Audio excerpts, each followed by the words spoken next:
It's going to be so great tonight. Theaster Gates is a Chicago-based artist, builder, and social innovator whose work moves fluidly between sculpture, performance, and land, rooted in Black history, knowledge, and archives. In 2010, he founded the Rebuild Foundation, which has transformed the Grand Crossing neighborhood on the South Side through free arts programming and cultural space. His work has been shown at institutions around the world, from the Serpentine Pavilion in London to the National Gallery of Art in Washington, and he's been recognized globally as someone who has fundamentally expanded what an artist can be and do. Here in Chicago, he teaches at the University of Chicago and serves as special advisor to the President for Arts Initiatives. Fred Brathwaite, AKA Fab Five Freddy, came up in Bed-Stuy, emerged in the late 1970s as a graffiti artist, and quickly became one of the first to exhibit that work internationally. Alongside Jean-Michel Basquiat, Keith Haring, and Futura 2000, he was a defining force in New York's downtown scene, instrumental in lifting graffiti into the art world and giving birth to what we now call street art. He co-produced and starred in the cult classic Wild Style, directed videos for Snoop, Nas, and Queen Latifah, sorry about that. And then from the late 80s into the mid 90s, hosted Yo MTV Raps, the show that took hip hop global. He lives in Harlem, keeps making and showing work, and tonight he's right here with us in Evanston. So please, let's welcome Theaster Gates and Fab Five Freddy.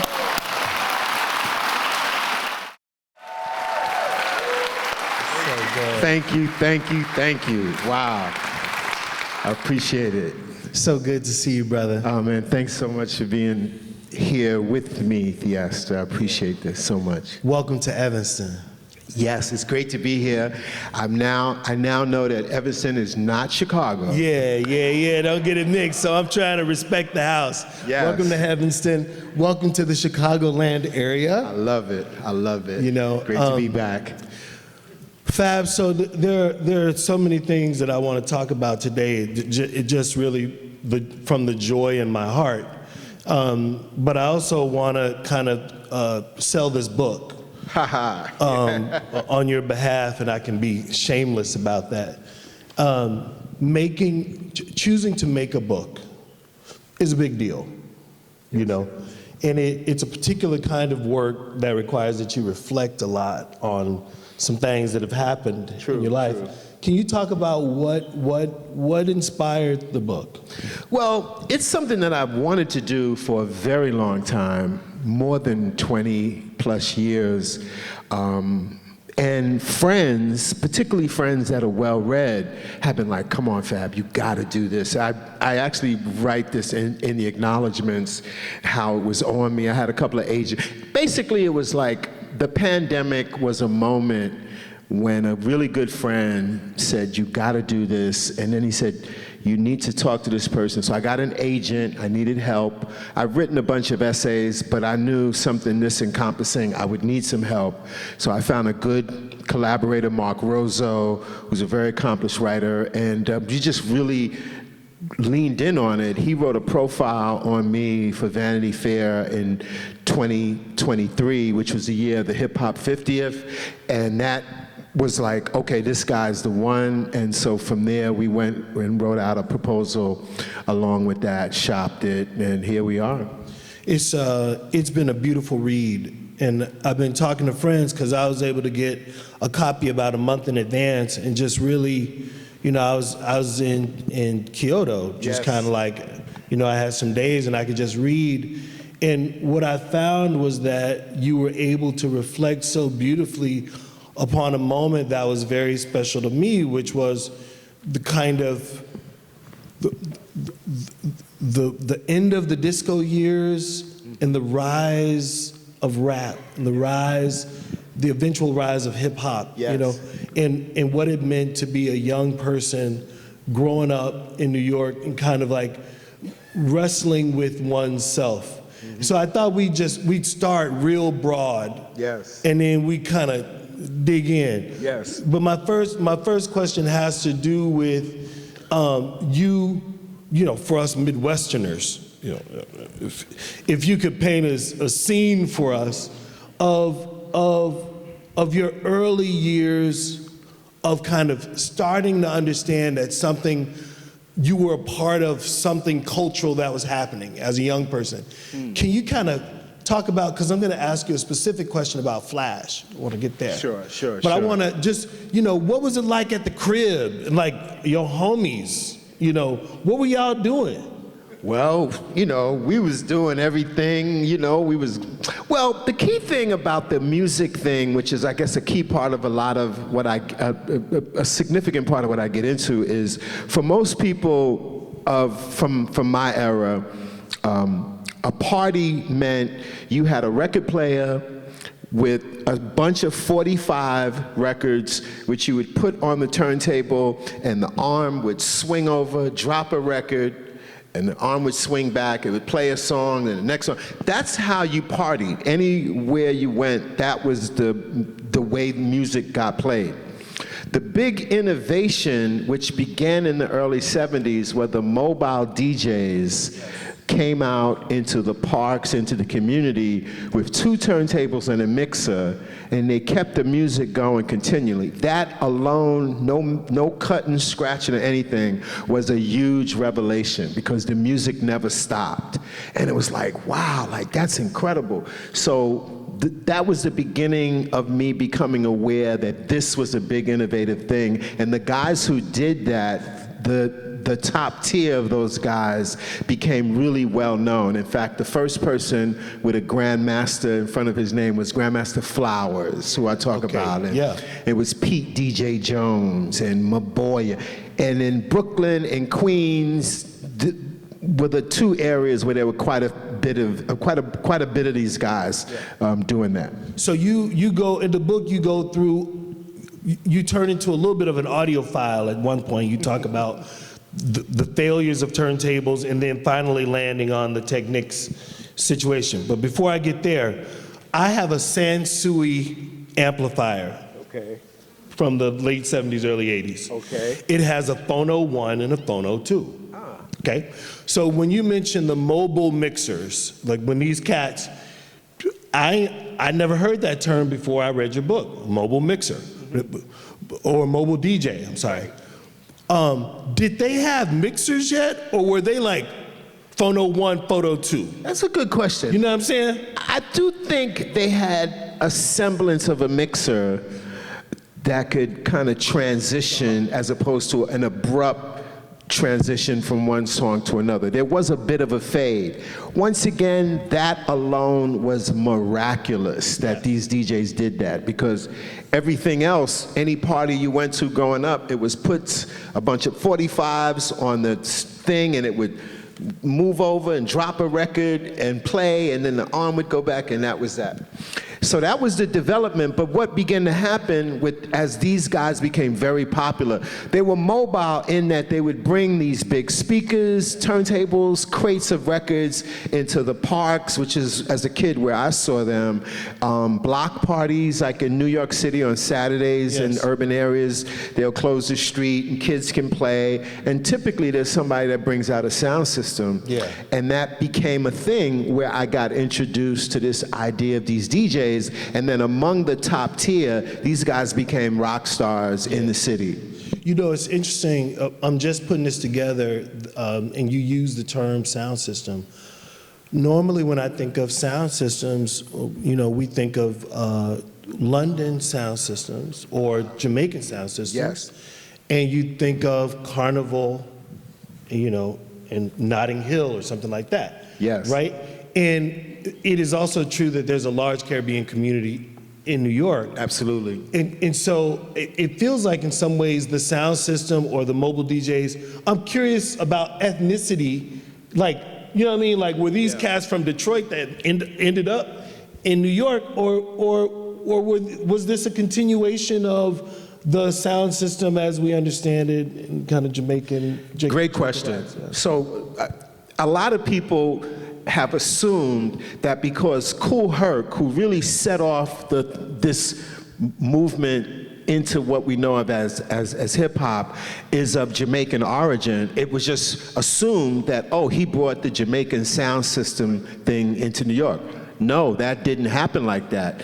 What I found, and Herc even told me, no, that wasn't his inspiration, because when he came to New York, he was 12.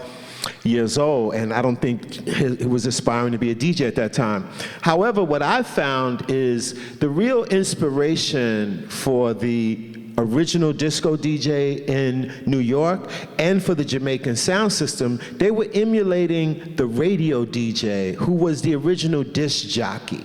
DJ is short for disc jockey. So Jamaican sound systems, or the dance hall type of Jamaican music, on a certain night when the weather was right, they can pick up the frequency coming from New Orleans or from Florida, and they would listen to the music of the Fats Domino, because a lot of times in different cities, the black DJ got a late night slot, and he would talk slick jive and play the music, because everything was racially segregated. You know, in fact, they would refer to music as race music if it was black. And so the Jamaican DJ was emulating that. Talk a little slick jive on the mic and play the hot records, or create their versions of those records, which is the beginning of the Jamaican music. And the disco DJs and the first guys to talk on the mic at parties in New York were pretty much doing that same thing, unaware of each other. So it's more fascinating to me that they were developing simultaneously, yet without being aware of each other. It was the same impetus as this radio guy was the guy that was the cool guy, who actually had some semblance of a mixer. Yeah. They can do that stuff in the radio station. So cool. We're going to stay on this all night. Please, let's get to it. One of the things I thought I'd do was actually read from the book, and I would read and try to ground us in a moment that you know is being discussed. And then Fab, I'd like you to just kind of pick up story. Right. The jam, as I recall it, took place in the community center at the Smith houses, a gym basically still thick with the smell of sweat from pickup games and practices. And then Flash and his crew walked in. I still remember what they were wearing. Each guy was decked out head to toe in a single color: red Lee jeans, red mock neck shirt, red Kangol hat, the bell-shaped type that LL Cool J would soon popularize, and red British Walker brand shoes, blue, green, yellow. Each member of the crew had his own full-color look. Flash himself was in all black. They looked cool enough to freeze hot water, like some futuristic street gang out of a comic book, a whole new style, very street and of the moment. Wow, that was the culmination of like a search, from going to one of the local parties that I would attend in Brooklyn, and the guys would put on some music that was really different. And I went up to one of these DJs, I said, yo man, like, what is that? What do you call it? He said, oh, it's the Uptown sound. And I was like, the Uptown, Bronx, Harlem? I didn't know where. I actually took a train ride up to Harlem one day and walked around and tried to ask some young cats, hey, is anybody jamming? And that's how we referred to a party when a DJ was out. It's a jam. They're jamming in this park. Or, yo, I hear over there, it's a jam happening. And I tried to find it. It took a minute, but literally when I connect with this incredible graffiti artist that I partnered up with, Lee Quinones, and I'm asking him about this music. I had some cassette tapes from some of these parties. He says, oh, Grandmaster Flash, he's played here in our projects. This was the circuit in early hip hop. You'd play in community centers, or, you know, in the summer you'd play outside, and hopefully if you built up a name, you'd get booked to play at the community center. And that's where I first went to see Flash. Lee Quinones lives in a housing project at the base of the Brooklyn Bridge called the Smith Houses, or the Smith Projects, and that's how I first saw Flash. It wasn't even 5 of them at the time. It wasn't the Furious 5, it was the Furious 4. Yeah. And it was just, oh man, listen, it was a quest. How old were you during this period? I'm probably like 18, 19, 20-ish. So you've grown enough, you already have, graffiti is already in your life. Oh yeah, I've been tagging, but I'm beginning to think of this as a form of visual art. Yeah. So in that mode of trying to figure out a way to get us looked at as artists as opposed to just looked at as vandals. Right. Which we kind of were. Yeah.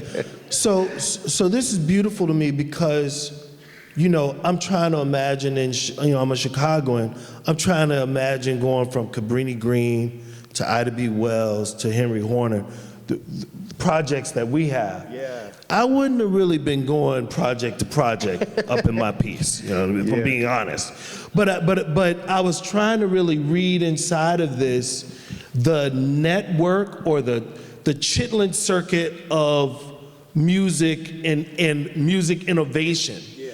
Can you, so we've identified Smith House. Can you talk a little bit more about where music was happening and what you were doing inside of that 18 to 25?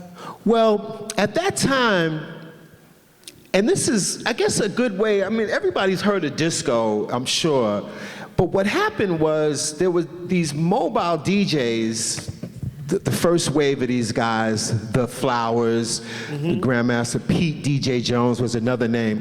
Maboya, by the way, was a big sound system DJ from that era, who's actually a Jamaican cat. And I would later learn that. But basically, for me as a kid with no money, a few dollars in your pocket at most, you'd get to, if you were lucky, see these guys come out. That's why to catch the right jam where a hot DJ was at was huge, and it would be talked about. And they would come to this park or that park or at this block party if you were lucky. So that was a circuit for me, along with listening to the radio. That was it. And so where these guys actually would also play at, when they became a big name, these are these mobile disco DJs, they would get hired to play in these little, well, they weren't officially clubs. There were restaurants that they made deals with these guys. They'd take all the tables and chairs out of a restaurant. It's still a very posh looking something for somebody from an urban place in Brooklyn. You'd go into Manhattan to go to this cool party with a hot DJ, and it was like, you know, a big thing. Yeah. So that was what the circuit was like. I wasn't able to participate in that because, once again, I didn't have any money. Plus, those parties wanted you to dress up. Yes. And what they would put on the flyer, which was a code to young ghetto kids, they would put no sneakers. Yeah. Meaning sneakers weren't a cool thing like they are now. You could wear sneakers with a suit and all that's changed. But back then, they wanted you to dress up and be kind of bougie or, you know, put a three-piece suit on, like George Jefferson moving on up. I mean, it was that era for a lot of black folks wanted to do that, be that, see that. Young kids couldn't afford that. Yeah. And that was strategic for Kool Herc in the Bronx. He was like, well, this is my crowd. I want the sneaker kids, because he knew kids didn't have any money, and that did spark off something different. Kool Herc ignited a shift in what records were played and how to play them, and that led Flash and those guys to develop the manipulation of the records on the turntable. Yeah, I want to couple this, Fab, with the transitions that you started to experience, where, you know, as you mentioned, wanting to imagine the street work becoming a formalized work of some sort, and finding new venues to hang out in, new friendships developing that got you out of your neighborhood and into these other places. You were already museum literate, but I'm very curious about, you know, how you might mark the transition from uptown to downtown. Well, I should add that at that first Flash party, this was a key thing that happened. When you were leaving that party, there were 4 or 5 guys at the door, each one giving out flyers for for the next events coming up in different parts of the city, featuring all of these other hot hip-hop DJs, or they would become hip-hop street DJs. promoters. Yeah, and these promoters would go to all the hot parties, and that's how they made their money, giving everybody a flyer. So when I get home now, I've got 4 or 5 or 6 flyers, and now I'm seeing the names of places like the T Connection, Ecstasy Garage. These places are all upper Manhattan, mostly in the Bronx. And I'm learning where the next, Cold Crush is going to be at this party, and the Fantastic and Busy Bee. So now I realize I've tapped into the scene, and now I know where to go on that circuit to see these guys, and really, that's how it existed at that time. And I guess the other thing that was happening for me, I was developing these ideas that this graffiti had developed into a real way of expressing. Guys went from just writing a name and a number, the number of the street you lived on, to how to paint characters and how to make your letters accurate, 3-dimensional, or a style of graffiti called wild style, where the letters kind of interconnect in a wild, 3-dimensional, kind of very fluid way. Looking at the best of that work, I began to think that, wait a minute, we're inspired by similar things that pop artists were inspired by and looking at. So we're like we're the next step after that. And the mission for me was to find a way to tell that story, shape that narrative, and find some people that would support that idea. That led me to connect with the downtown, new wave, post-punk scene in New York City. So at the same time I'm doing that, I met Lee Quinones, and I'm strategizing, because he was like the master of subway painting, and I shared these ideas with him, and he was with it. I showed him what Lichtenstein and Warhol had been doing, and he was like, oh wow, yeah, I get it. This is same stuff that we're looking at. And I said, yeah, man, this is what I'm trying to find, people that can understand this story. It quickly became the hottest club in New York, the total opposite of Studio 54, and it pulled people from all over the city like a magnet. But if you showed up looking like you were trying to get into Studio 54, all uptown and polished and establishment, not cool and downtown and young, you probably weren't getting past the door. Richard Bach, the guy working the entrance, made sure of that. When the Mud Club took off, and it took off fast, Studio 54 was a symbol of velvet rope exclusivity. Oh, you can come in, but you can't. You're cool, but your friend isn't. I went up there once to see what the hype was all about. I wasn't trying to play myself nor get played, so I laid in the back and watched the frenzy to get in. People begged, cried, and pleaded, getting no love from the rope keepers. Yeah, that was, listen, Studio 54 was a big deal. It was like, major news stories and magazines, and it was a scene. People wanted to get in. They were like, oh my God, I gotta get in. And so I went up one night just to watch, and it was a fascinating scene. Like I said, I knew I wasn't that guy yet, and whatever. But soon after, when I connected with key people on the downtown new wave post-punk scene, and that was being a part of a TV show called Glenn O'Brien's TV Party, which was public access, which was a real, wild experience. But I got to meet all these key players on the downtown scene, and that's where I connected with Chris Stein and Debbie Harry from Blondie. I meet David Byrne, Talking Heads, B-52s, all these people, and when I would chat with them and tell them these were the ideas I had, this is what I'm thinking about, incredible support, and really, gave me advice, kind of mentored me a bit. And soon into the beginnings of a Tuesday, of doing TV Party, which would be every Tuesday. After we would leave from there and go to this new club down on White Street, a little below Canal off of Broadway. Literally, at this time in New York, there were no 24-hour delis, and it was just like dark and dank.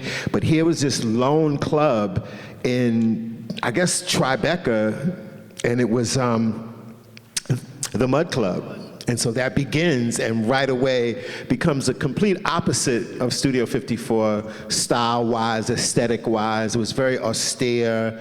As opposed to the velvet rope, there was a flimsy metal chain. Yeah. And if you look Studio 54, you were not getting in. And it was an amazing moment.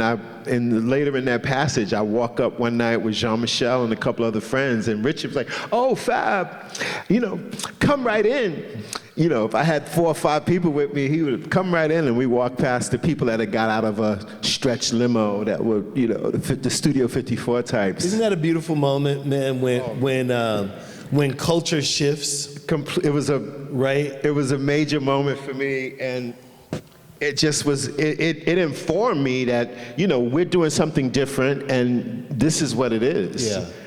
This makes me want to go back to some of the things we were talking about just before we came out, about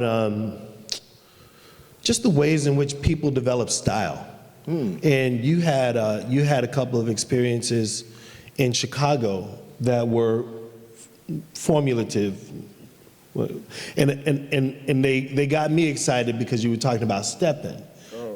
So it's like I'm thinking about people's dances. Yes. And I just thought maybe if you wouldn't mind sharing, reflecting on your experience here in the city, that'd be great. Yeah, so in the mid-90s, I was directing a lot of music videos during the time I was hosting MTV Raps, and it was just I needed to exercise my creative activity in a bit, having an exhibit or 2 here and there, you in the solitary experience of painting in the studio. I needed some more, and in the process of getting hip-hop's first feature film made, Wild Style, I learned filmmaking, and before there was an MTV showcasing this stuff, I knew like music video was something that I wanted to utilize. So anyway, I had a desire, after doing some videos and having great relationships with groups,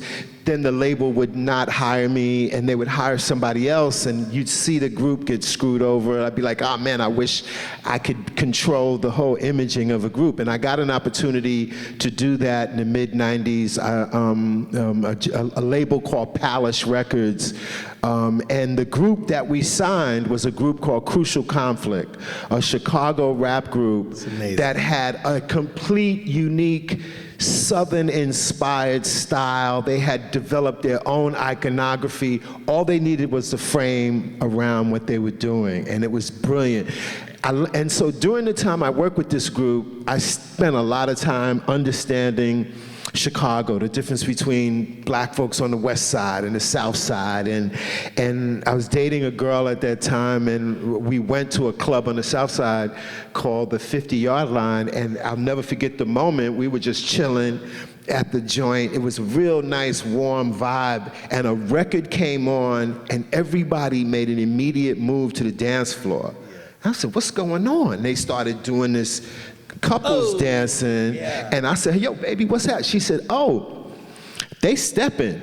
I'm like, stepping? Yeah. So that began a whole thing with me. I gotta understand this stepping thing. What is going on? This is the coolest shit I've seen. I could connect it to some things that used to go on in New York, and I went down the rabbit hole and got really fascinated with the differences in the style. I wrote a big feature article early 2000s for Vibe magazine on it. I was trying to get a doc, and I had a narrative feature I was trying to develop on stepping, because I felt like what was going on with the stepping scene, to see people from their 70s to younger people in their 20s interacting, it was phenomenal for me. And yeah, and it's that thing where, I'm a West Sider, so I've watched folk bring drawings to their seamster or their seamstress and they're like, all right, I want the leopard, I need like a leopard rap, you know, and my man, he gonna have leopard on his boots. Yes. And it's like, you know, head to toe. And it was like, there's a philosophy around, so it's not just dancing, it's also like lingo and garb, right? And it's like, it's one of those total experiences. And when you were talking about it in the back, and you know, you're talking about Kool Herc, it just made me think that there seems to be a part of you, Fab, that's like archaeologist, anthropologist, like interested in the contemporary digging, you know, and being present long enough and listening long enough that you can observe not only what's happening in that moment, but like a set of values or a set of future values. So, you know, I think that Yo MTV Raps is a really good example of this, like, hood meets marketing meets science meets a person who believes in the thing that's happening over there and bringing that thing you could say a lot to the mainstream, or bringing it to an amplified audience, bringing it to a broadcasting situation. So you know,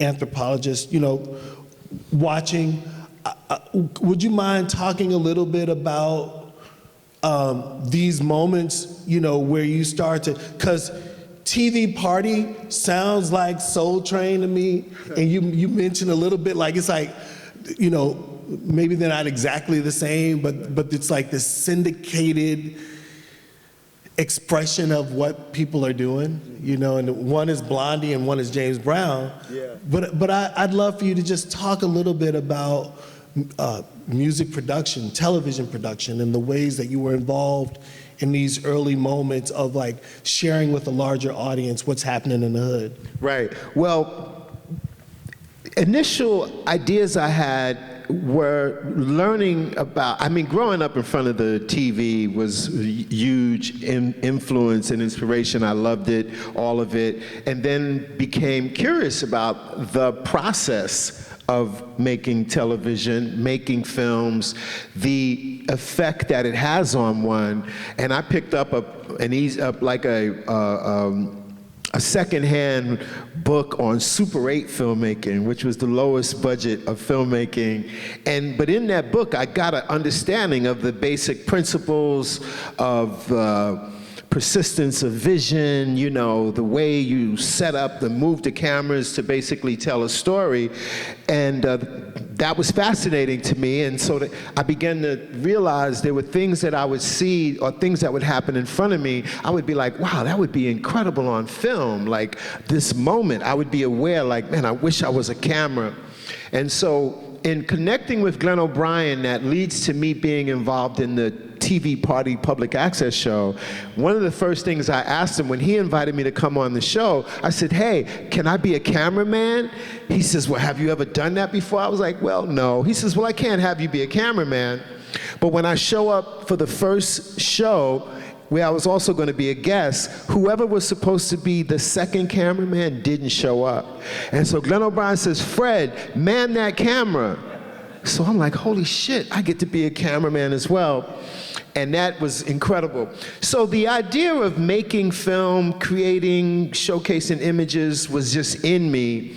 And an extension of that was to put a frame around who we were and to tell the story of these young, because once again, there was nothing positive about graffiti, street art, it wasn't even called that then. We were just the scourge of the city, and they were just, and I was like, but some of us are not just that. If I could find a way to show who we are, and that became hip-hop's first film, Wild Style.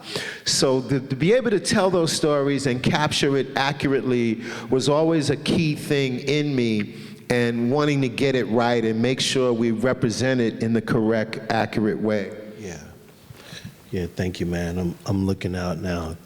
There's you know, this idea that we can help show the dignity within these cultural moments that are like, they're so new that people don't know what to do with it yet. And it's like, it's easy to dismiss the next coming regime, and I feel like you helped put a lot of dignity on those early days of raps, and you helped to humanize, really important folk that people would later come to know. Yeah. But thank you for that. Thank you, brother. But I think, like you just said, you weren't the scourge. You were not the bottom, in a way. And I think that you actually have a little bit of royalty in your adjacencies and in your godparentage and your neighbors down the street, and people who were influential. Yeah. And I'm looking at, Max and Thelonious, and I thought maybe, for people who don't know your history, if you could just talk a little bit about, there's the path that you were able to forge, but that you were also surrounded by great musicians and great entertainers. Can you talk a little bit about that early stuff? Yeah, so my dad was a childhood friend of Max Roach, who became a very prominent bebop, was a break-off from what had been big band jazz. That was the dominant thing. These younger cats wanted to take solos and form quartets and septets and stuff like that. And so Max Roach broke off and was one of the pioneers of that movement called bebop, which included people like Charlie Parker, Dizzy Gillespie, Miles Davis. As Max took off and bebop became a thing, these guys would come to hang out with my dad, and my dad was like an intellectual, and all these guys gravitated around him. He had read everything, and so he was also very concerned about a lot of significant change going on in the world, particularly African countries shaking off colonial rule, and it was just very up on all the things going on the planet. And so that's his friends, at least 4 nights out of every week while growing, at least 4 or 5 guys came to hang with my dad in the basement to discuss all this stuff going on. It was, I'm a kid playing with G.I. Joe, but occasionally I'd put my ear to the door to hear a bit of what they were talking about, so I was like aware. And I didn't realize how much these things influenced me until a lot later as I became a young adult, how these things were in my DNA, epigenetically, if you will. And so it really informed the moves I wanted to make. I would hear them talking about how frustrated they were. I know, there's a great album that I reference in the book, Jazz at Massey Hall, which was a live concert in Toronto. And I remember sharing this story with Jean-Michel Basquiat when I turned him on to this, and how my dad had told me a story how Charlie Parker and Dizzy Gillespie were having a feud because Charlie, with his heroin habit, had pawned his saxophone and showed up at the gig with a plastic sax, and Dizzy was pissed at him. And so when they play the song Salt Peanuts, they're battling each other to outplay each other at hyper speed. So you hear this on the record. And these things, informed me. And a part of that story was Charlie Mingus, who was the bass player on that gig, was trying to start his own label. So the recordings were made by Charlie Mingus, but that label never took off. So they were frustrated at the time, just trying to control more of the business and to tell the story accurately. Max used to tell me unfortunately he never put the bio out, the memoir, if you will, but he wanted to call it Jazz is a 4-letter word. And the reason for that was because he felt like the origin of the term jazz, they didn't have a say-so in it. And apparently the origin was a term that grew out of whorehouses in New Orleans in the Tenderloin district as a reference to sex or something along those lines. So Max didn't like that, and they didn't have a say-so. So that all affected things that I would want to do and have a say-so in terms of the moves I would make. Yeah, that's why I was looking out in this audience for young people, because, it's like sometimes your mom or dad will make you go somewhere and it's like, here we go again, the Museum of Contemporary Art. Like, there's like all these boring people gonna be drinking nasty wine, you know. And as a kid, you suffer through it, you know, and you think it's not going in. And as a parent, you suffer through it, and you think it's not going in. And before you know it, your kid is saying like, oh, you know, Mom, actually, I want to be a philosophy major, and I'm interested in an art history degree. And it's like, where in the heck did that come from? You know, and so I think it's really important that we suffer with each other. Children, suffer with your parents. It'll pay off. Parents, don't leave your kids at the Museum of Contemporary Art. Take them back home. It'll work out. It'll work out. Very true. I love, you know, throughout this book that you all are gonna buy. Oh, yeah. Oh, great. Oh, shoots. Make sure you get your book. Even better. But then try to buy one anyway. Throughout the book, you're talking about encounters with people. The whole book seems like it's just, then I met this person. Then I was a security guard and I met these people. And then, you know, but a couple of names stick out, you know. Like Jack Walls. Right? Jack! Come on, Jack! Jack Walls in the building. Hi, Jack. I was thinking Blondie, but you're good too, Yes, Jack. yes. Jack Jack was deep in the scene. I met Jack Absolutely. back in the days. Yes. Good to see you, brother. I want you to talk a little bit, if you would, about meeting Jean-Michel. Sure, absolutely. And meeting Blondie and the ways in which kind of happenstance or proximity, Yeah. you know, how those things work. Yeah, happenstance and proximity. So Jean-Michel had been doing these graffiti. It was a form of graffiti, not typical, but in the graffiti space, and he was writing, the name was Samo with a copyright symbol, which was short for same old shit. And it was actually two guys, him and Al Diaz, and they would write these very clever statement phrases, like, and it would be signed Samo, like Samo as an alternative to the avant-garde, or Samo, or for those playing art with daddy's money, Samo. It would be very like, it would catch you. And these things were spray painted, written with a marker, in strategic places all over the downtown area. So it was very much on people's radar who this guy was. When I kind of connect and get some of the first little publicity for myself and Lee Quinones wanting to offer our services as graffiti artists, we'll come and spray your wall for $5 a square foot, which would average out to a few $100. We figured like this is a nice way to begin this process. People began to call me, and I got invited to this artist with a big loft in Soho, this English guy. He was excited about the piece. He was excited about graffiti. He invited us, me and Lee Quinones, to come and do some paintings. We got big plastic sheets and we spray painted these things.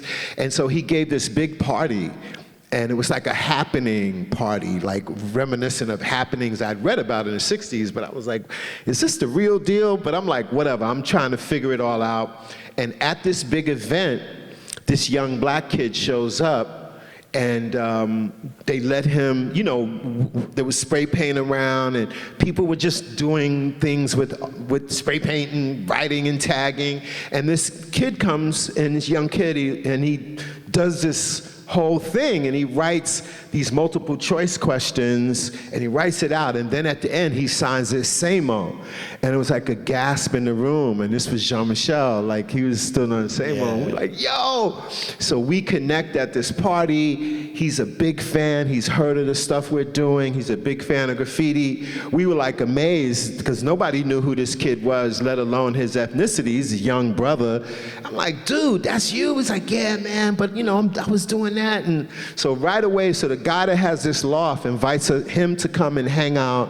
And so we become really good buddies, and turns out his mom would take him to museums a lot as a kid. So he became very familiar with a lot of painters, and he would go on his own. And I had been obsessed with this stuff, so this is the first person I meet that's like my age that he knows about Jasper Johns, Rauschenberg, Warhol, and we could talk about this stuff, and I'm like, man, this is incredible, because a lot of my friends around the way, they was kind of hood cats, you know, they was real ghetto. It wasn't even something I was attempting to discuss with them, so that kind of helped draw us together. We're basically on a similar mission to find a way to get our work looked at and be respected as artists and to figure it out. And I would then introduce him to the TV party people, Glenn O'Brien at the TV show, which he would be a regular guest. And then so we were all tapped in to this very cool, open-minded downtown New York scene at a critical time. Yeah, man, I never get tired of this story, you know, and I just think that, you know, sometimes you're just blessed to be born in a particular moment, and other times you're a little bit cursed to be born in a particular moment. I'll just leave it right there. Around New Year's, Charlie asked if I could go to Spain to represent Wild Style at the 3rd annual Festival Internacional de Cine in Sevilla. Yes. He'd already screened a cut in Montreal and had been lining up more of these events to build buzz. It felt like we'd been waiting forever for Wild Style to get out in the world. These screenings and festivals were our best shot at finding a distributor. I hopped on the train to the plane, the one that ran on the A line, the cheap way to get to the airport. It was a long-ass ride all the way through Brooklyn and into Queens. The car I was in was empty except for one guy way down at the other end. We kept glancing at each other. I felt like I knew him, but I couldn't quite place his face. As the train pulled into the Howard Beach JFK stop, he walked over to me and he said, "Hey, are you Freddy? It's Jim." Yeah, Jim Jarmusch, who was on his way to this film festival in Seville, Spain. He had a short version of what would be his kind of breakout feature, Stranger Than Paradise. He had a short version of that. And Charlie Ahern, that I had connected with at a very important art show called the Times Square Show a year or two earlier, from that meeting, we began work on this idea I have to show these elements of the graffiti painting, the breakdancing, and the rap music as one thing to present it. So we've made this film and we have a cut of it, and there's a section of downtown New York filmmaking, which was a scene. There was a bunch of these guys. And one of them that also joined us was Amos Poe, who sadly just passed away. But Amos was one of the premier downtown underground filmmakers who had done all these cool low-budget films. And we go to Spain and we all become this crew running around, showing up at screenings, doing interviews, and just having a blast in Seville, Spain. Franco had recently died, and they had been kind of under that kind of negative government flow, and they were now trying to catch up with the arts and everything. Hence this festival with a whole section of downtown New York films, these underground filmmakers. And so that was a blast, and Jim and I became really good friends. He actually wanted me to make a cameo in Stranger Than Paradise, but I wasn't, and my protege, Ramel Z, makes that moment. Jim had offered me, I was like, something came up on that day. But I guess, it's amazing when I think about that, even though it was low-budget filmmaking, film still is a very expensive medium. Even Super 8, it costs money, and the film had to be processed and then, edited, of course. It's just remarkable now, the time we're in, how easy it is. We all have a high-definition camera in our pocket, which is literally capable of making a film with a much better visual than what was available then. So it's remarkable how far far it's gone. But to plug into that scene at that time was super exciting because these guys were making film heavily inspired by Andy Warhol, who had done a whole lot of, films with a very unique style of filmmaking that was very influential. Everybody was inspired by the stuff that Andy had did. Also Jack Smith, for the few people that got to see him, were aware of the things he did, which was incredible. And so to tap into that scene, it's particularly Charlie Ahern, who was gung-ho, and that was, literally how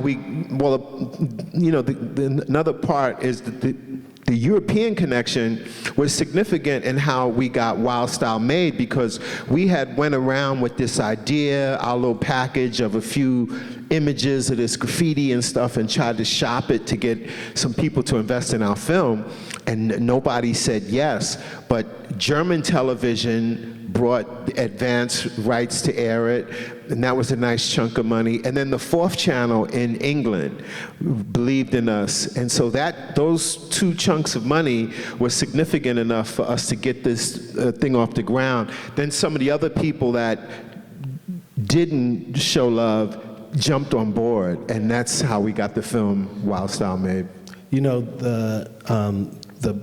The thing that I wanted to offer us today was that you've had this life that seems to be filled with joy and friendship, and that you found yourself a kind of, flaneur, like a kind of wanderer, kind of moving through the city best you can, and then bumping around, and then that bumping turns into opportunity, and then you were able to really nurture friendships and relationships and grow those friendships and relationships into bigger opportunities.